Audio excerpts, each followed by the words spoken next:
En septiembre de 1991, dos excursionistas alemanes cruzaban un collado de los Alpes de Ozar, a más de 3.200 metros de altitud, cuando vieron algo asomado del hielo: una cabeza, unos hombros, un cuerpo humano boca abajo, medio atrapado en la nieve derretida. Pensaron que era un montañero muerto hacía poco. Avisaron a la policía. La policía trató el cuerpo como lo que parecía, un accidente reciente. No lo era. Aquel hombre llevaba muerto 5.300 años.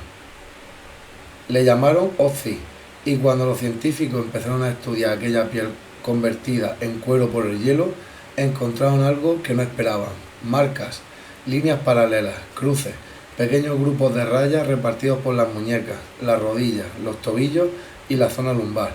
61 marcas, 61 tatuajes hechos en la edad del cobre, todavía legible 53 siglos después. Y ahora quiero que pienses en tu propio tatuaje, o en el de tu hermano, o en el de ese compañero de trabajo que se hizo un diseño finísimo hace 8 años y hoy es una mancha azulada donde ya no se distingue nada. ¿Cómo puede ser?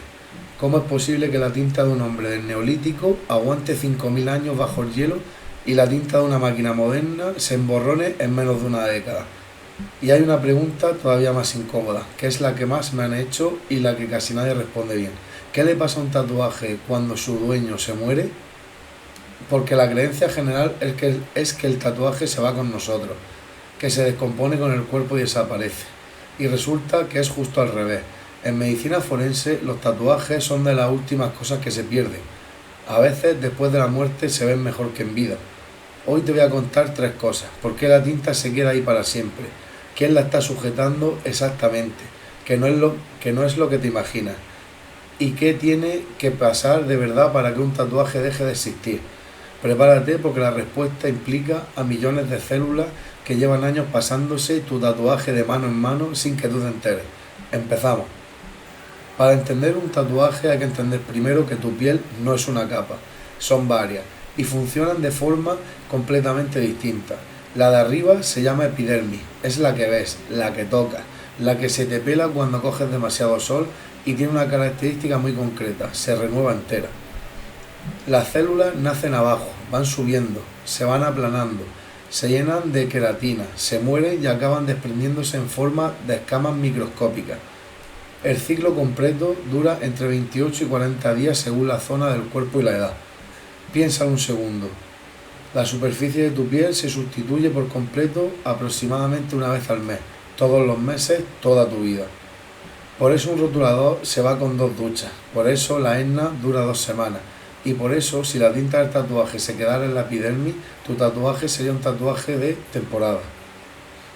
Debajo está la dermis, y ahí las reglas cambian. La dermis no se descama, es tejido conectivo, colágeno, elastina, vasos sanguíneos, terminaciones nerviosas, folículos. Es una estructura que se remodela lentamente a lo largo de los años, pero que no se recambia como una cinta transportadora. Ese es el objetivo del tatuador, ni 1 milímetro menos ni 1 milímetro más. La tinta tiene que quedar entre 1 y 2 milímetros de profundidad, en la dermis superior. Demasiado arriba y se irá con la epidermis, demasiado abajo y se dispersará en la grasa, y el dibujo se convertirá en un borrón. ¿Y cómo llega ahí? Con una violencia bastante notable, la verdad. Una máquina moderna mueve la aguja entre 50 y 3.000 veces por minuto, según el tipo de trabajo. Y la aguja no inyecta como una jeringuilla, no tiene canal interior. Lo que hace es mojarse en la tinta, arrastrarla por capilaridad y meterla en el agujero que ella misma abre. Un tatuaje mediano son decenas de miles de microheridas hechas en una sola sesión.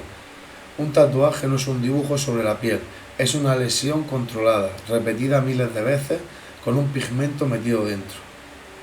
Y aquí viene el detalle que lo explica casi todo, y que casi nadie tiene claro. La tinta de tatuaje no es un tinte. Un tinte es una sustancia que se disuelve, sus moléculas se reparten y se unen químicamente a lo que tiñe, y precisamente por eso un tinte se puede metabolizar. El cuerpo tiene enzimas capaces de romper moléculas. La tinta de tatuaje es otra cosa, es una suspensión de partículas sólidas, trocitos de materia que no se disuelven en nada, flotando en un líquido que solo sirve para transportarlo. El negro clásico es negro de carbón, carbono puro, prácticamente hollín refinado. Otros colores vienen de óxidos metálicos y de pigmentos orgánicos sintéticos, muchos de la familia de los azoicos. El vehículo suele ser agua con alcohol, glicerina o extracto de amamelis y su único trabajo es llevar el pigmento y evaporarse. El tamaño de esas partículas va desde unos pocos nanómetros hasta varios micrómetros. Y eso, que parece un dato técnico menor, es la clave de toda la historia. Porque una molécula disuelta se puede destruir, una partícula sólida de carbono no se puede destruir, no hay enzima de tu cuerpo capaz de digerir carbón. Ahora bien, no todo se queda, en las primeras semanas se pierde en torno a un 30% de la tinta depositada. La parte que quedó demasiado superficial se va con la costra y con la epidermis que se regenera por encima. Por eso un tatuaje recién curado siempre se ve un poco menos intenso que el día que saliste del estudio. No es que se haya estropeado, es que has visto la versión definitiva. Y con eso la pregunta se afila del todo. Si tu cuerpo detecta cualquier cosa extraña y monta una guerra por una astilla de 2 milímetros, ¿por qué demonios tolera durante 40 años unos gramos de hollín metidos a presión en la dermis? La respuesta se publicó en 2018 y volvió del revés lo que ponían los libros de texto. Durante décadas hubo dos explicaciones aceptadas. La primera, que las partículas eran demasiado grandes para que las células inmunitarias pudieran retirarlas. La segunda, que la tinta teñía directamente los fibroblastos, las células estructurales de la dermis, y se quedaba ahí atrapada de por vida. Las dos eran, como mínimo, incompletas. En marzo de 2018, un equipo del Centro de Inmunología de Marsella Lumini, dirigido por Bernard Malissen y Sandrine Henry, con Anna Balanska como primera firmante, publicó en el Journal of Experimental Medicine un trabajo que resolvió el asunto con una elegancia brutal. Tatuaron con tinta verde la cola de un grupo de ratones, pero no eran ratones normales, estaban modificados genéticamente para que los investigadores pudieran eliminar a voluntad un tipo concreto de células, los macrófagos. Un macrófago es literalmente un gran comedor. Es una de las células de primera línea de tu sistema inmunitario. Cuando algo entra donde no debe, el macrófago se acerca, lo envuelve, lo engulle y lo encierra en una vesícula interna donde lo baña en enzimas y ácido hasta deshacerlo. El primer hallazgo del equipo francés fue que de todas las células de la dermis, solo los macrófagos dérmicos tenían pigmento dentro, no los fibroblastos, no los queratinocitos, no las células dendríticas, solo ellos. Hasta ahí previsible, lo interesante vino después. Mataron a todos los macrófagos cargados de tinta, a todos, y el tatuaje ni se movió, ni se aclaró, ni se difuminó, ni cambió un solo tono. Y te preguntarás, ¿por qué? Porque cuando el macrófago muere no se lleva el pigmento consigo, lo suelta, las partículas se quedan flotando en el espacio entre células, exactamente en el mismo sitio, y en las semanas siguientes llegan macrófagos nuevos fabricados a partir de monocitos que venían circulando por la sangre, que se acercan a esas partículas huérfanas y se las tragan otra vez. Los investigadores lo llamaron captura, liberación y recaptura. Y por si quedaba alguna duda, hicieron un experimento todavía más limpio. Cogieron un trozo de piel tatuada de un ratón y lo injertaron en otro ratón distinto. 6 semanas después analizaron quién tenía la tinta. La mayoría de las células cargadas de pigmento ya no eran del donante, eran del receptor. La tinta había cambiado de propietario celular sin moverse del sitio. Y aquí está la imagen que quiero que te lleves de este vídeo. Un tatuaje es una carrera de relevo. El testigo es el pigmento. Los corredores son los macrófagos. Cada corredor aguanta unas semanas o unos meses. Se cansa, muere y suelta el testigo. Y siempre hay otro corredor llegando desde tu sangre para recogerlo antes de que se pierda. Ese relevo lleva funcionando desde el día que te tatuaste. Ha corrido mientras dormías, mientras trabajabas, mientras te olvidabas por completo de que tenías un tatuaje. Millones y millones de relevos, uno detrás de otro durante décadas. Y esto tiene una consecuencia filosófica que me parece preciosa. La permanencia de un tatuaje no viene de que tu cuerpo lo acepte, Viene de que tu cuerpo lleva 40 años intentando eliminarlo sin conseguirlo. Tu tatuaje es una batalla que tu organismo pierde todos los días y vuelve a dar todos los días. Así que cuando alguien dice que la tinta se le ha quedado en la piel, técnicamente está diciendo algo falso. La tinta no está en tu piel, está dentro de una cadena de células que se la van pasando, y esa cadena es lo único que la mantiene en su sitio.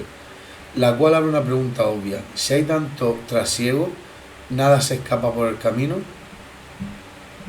Sí se escapa, bastante, más de lo que la gente cree. La dermis está atravesada por vasos linfáticos.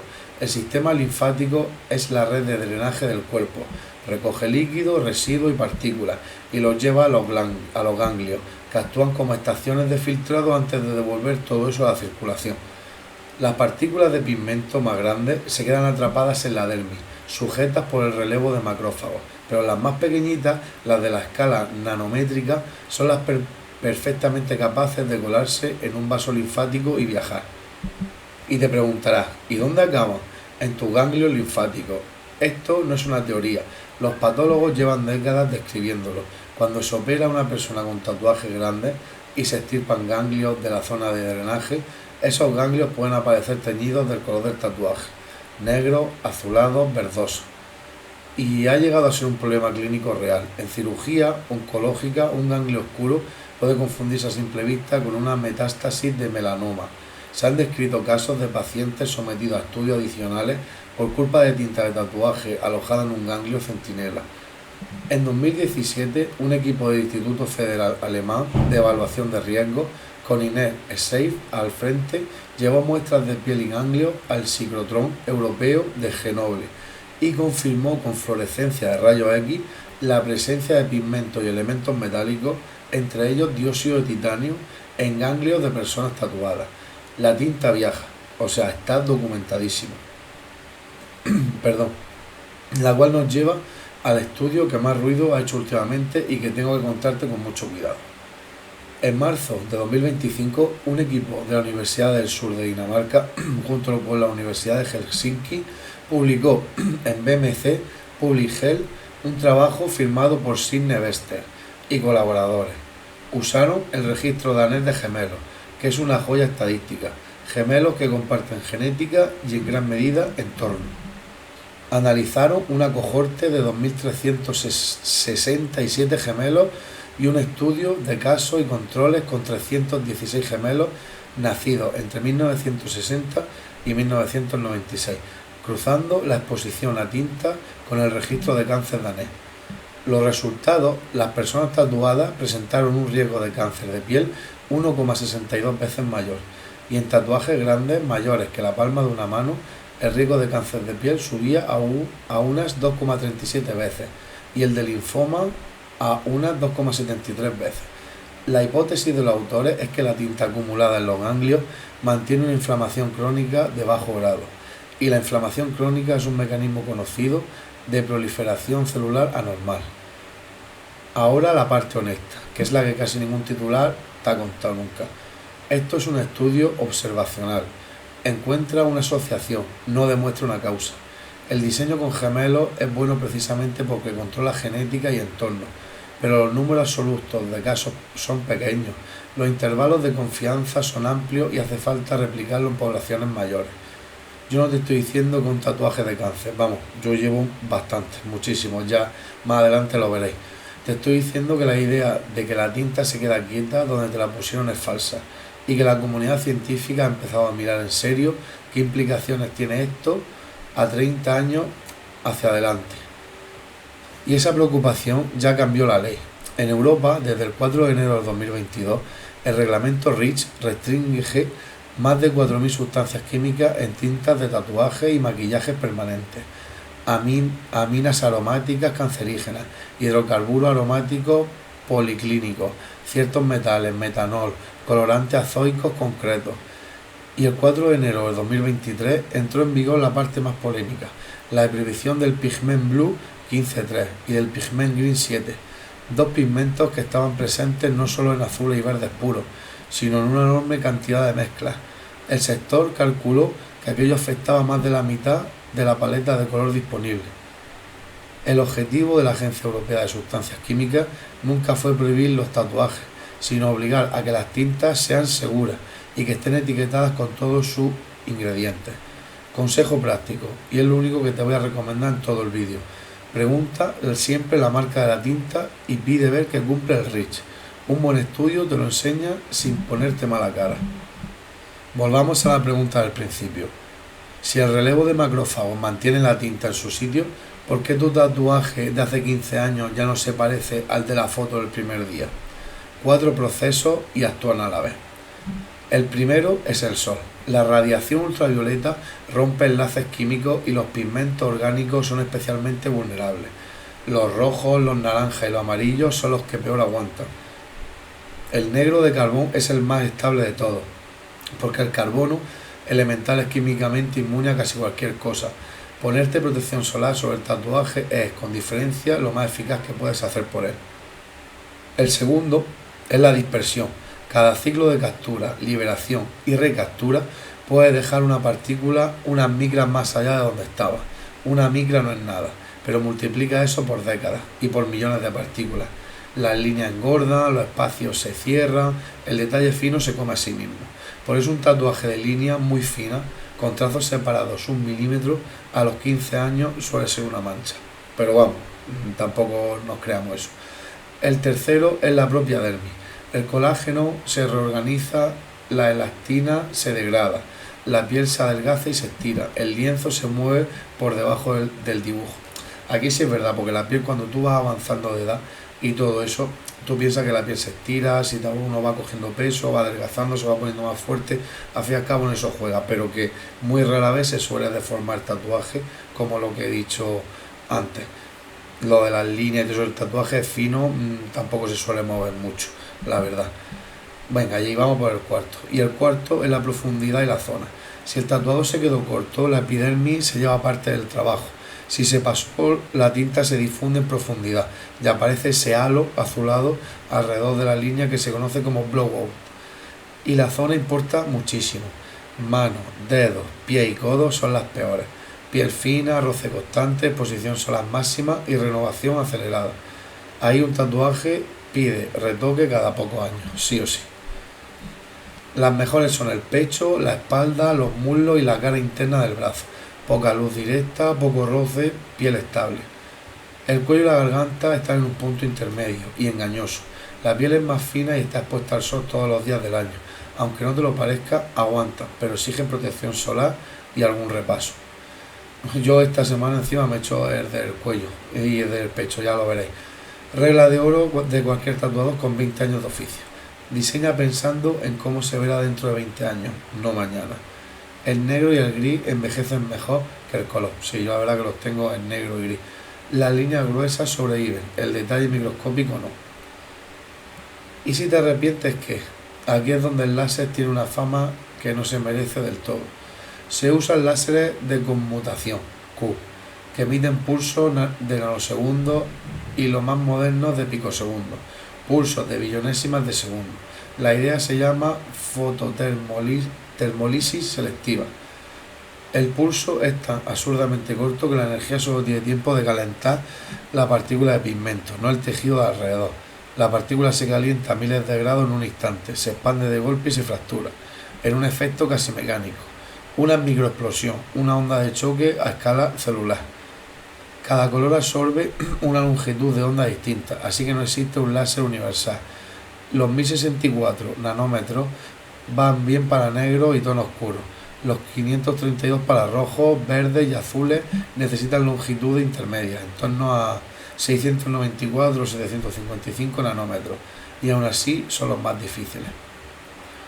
Y aquí hay una trampa clásica.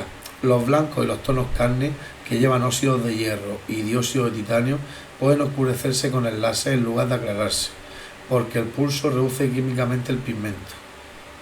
Pero lo importante es esto, y casi nadie lo dice. El láser no elimina la tinta, solo la trocea. Lo que hace desaparecer el tatuaje no es la máquina, son tus macrófagos, que ahora sí pueden cargar con fragmentos suficientemente pequeños y arrastrarlos por vía linfática hasta los ganglios.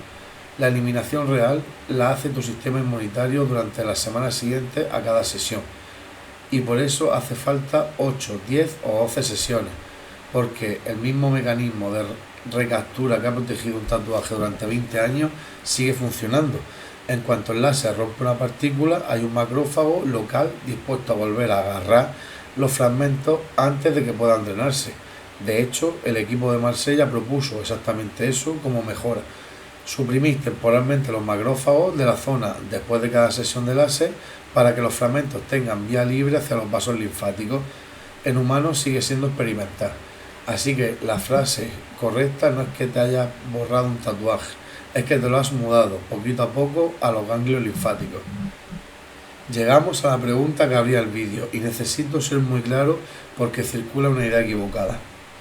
Los tatuajes no desaparecen cuando morimos, son de lo último que desaparece.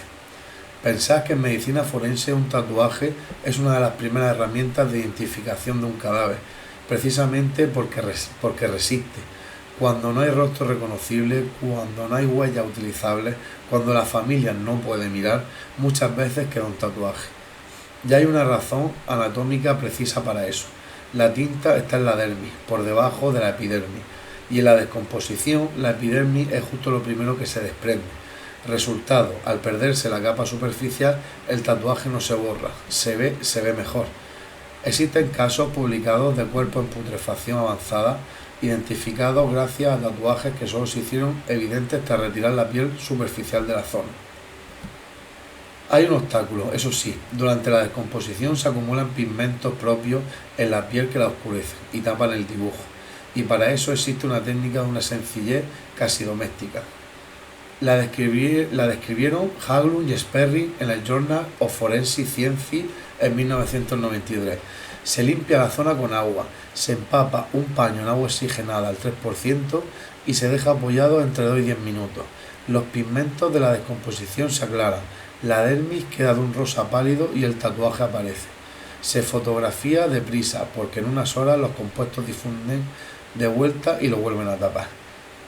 También se usa fotografía infrarroja y fuentes de luz alternativas, que revelan tinta que al ojo ya no distingue, y en algunos casos se extirpa el fragmento de piel y se conserva en formol como prueba. Así que la respuesta corta a por qué desaparecen los tatuajes al morir es: no desaparece. Sobreviven a tu cara, a tus huellas dactilares y, con frecuencia, a buena parte de tus tejidos blandos. Pero entonces, ¿qué es lo que sí acaba con un tatuaje? Dos cosas que se paran a la vez. La primera es el relevo. Cuando el corazón deja de bombear, ya no llegan monocitos nuevos desde la sangre. No hay más corredores. La carrera se acaba en ese instante. Pero fíjate en el detalle, el testigo sigue ahí, el pigmento no se pudre, es carbono elemental y óxidos minerales, materia inerte. Es exactamente la misma física que mantiene visible el carbón de una pintura rupestre de 20.000 años. La segunda es el soporte, y esa sí es definitiva. Al morir empieza la autólisis. Tus propias enzimas digestivas, sin nada que las contenga, empiezan a deshacer tus tejidos desde dentro. Y poco después entran las bacterias. El colágeno de la dermis se degrada, la estructura pierde consistencia y se licúa. Y cuando el andamio se disuelve, las partículas de pigmento que no están pegadas a nada simplemente se dispersan en el terreno. No es que se borre el dibujo, es que se deshace el papel sobre el que estaba dibujado y el pigmento cae al suelo. Por eso los plazos dependen enteramente de qué le pasa a la piel. En una cremación a 800 o 1000 grados el carbón no arde y no queda absolutamente nada, minutos. En una inhumación normal, en suelo húmedo, meses o pocos años. Pero si la piel se conserva, el tatuaje se vuelve casi eterno. Las momias chinchorro del norte de Chile, las más antiguas embalsamadas del mundo, momias egipcias de hace unos 5000 años, como el llamado hombre de Gebelein, con figuras de animales todavía visibles en el brazo, las momias Pacific de Siberia, conservadas en permafrost, cubiertas de animales fantásticos hace unos 2500 años, y como no, Ozzy. Sus 61 tatuajes se cartografiaron por completo en un trabajo publicado en el Journal of Cultural Heritage en 2015. Son puntos y líneas y la mayoría están sobre articulaciones y en la zona lumbar, muchos coincidiendo en lugares donde su cuerpo mostraba artrosis. No podemos afirmarlo con certeza, pero la hipótesis más aceptada es que buena parte de aquellos tatuajes tenían un uso terapéutico, no decorativo. Perdón. Y en 2024, un estudio dirigido por Aaron Detterwolf en el European Journal of Archaeology, con la colaboración del tatuador Danny Ridley, que se tatuó a sí mismo replicando técnicas antiguas para comparar cicatrizaciones, concluyó que aquellas marcas no se hicieron frotando hollín en cortes, como se creía desde siempre, sino puncionando la piel punto a punto con un útil de una sola punta. Es decir, prácticamente el mismo gesto que hace hoy un tatuador de hand poke, 5.300 años y seguimos haciéndolos igual. Y con eso llegamos a lo que para mí es la idea más bonita de todo esto. Un tatuaje no es un objeto que llevas encima, es un proceso. No dura porque sea permanente, dura porque hay millones de células que llevan años paseándoselo de mano a mano, día tras día, mientras tú vives, trabajas, duermes y te olvidas por completo muchas veces de que lleva el tatuaje. Y el día que ese relevo se detenga, la tinta seguirá en su sitio. Lo que habrá desaparecido es el corredor. Resumiendo, la tinta se queda porque está en la dermis, que no se recambia. La sujetan con tus macrófagos, en un ciclo de captura y recaptura que nunca se para. Parte de ella se escapa a tus ganglios linfáticos, se emborronan por el sol, por la dispersión y por el envejecimiento de la piel. El láser no la borra, la trocea para que tu propio cuerpo la evacúe y al morir no desaparece. Aguanta hasta que la piel que la sostiene deja de existir. Y ahora te pregunto a ti, ¿tienes tatuajes? ¿Cuántos años tiene el más antiguo y cómo ha envejecido? Cuéntamelo por favor abajo en los comentarios, que me interesa muchísimo, que yo llevo muchos tatuajes y ya lo iré enseñando. Si has llegado hasta aquí, espero que esto te haya gustado tanto como a mí. Suscríbete, que cada semana desmontamos una cosa de estas que todos damos por sabida. Nos vemos en el próximo. Muchísimas gracias.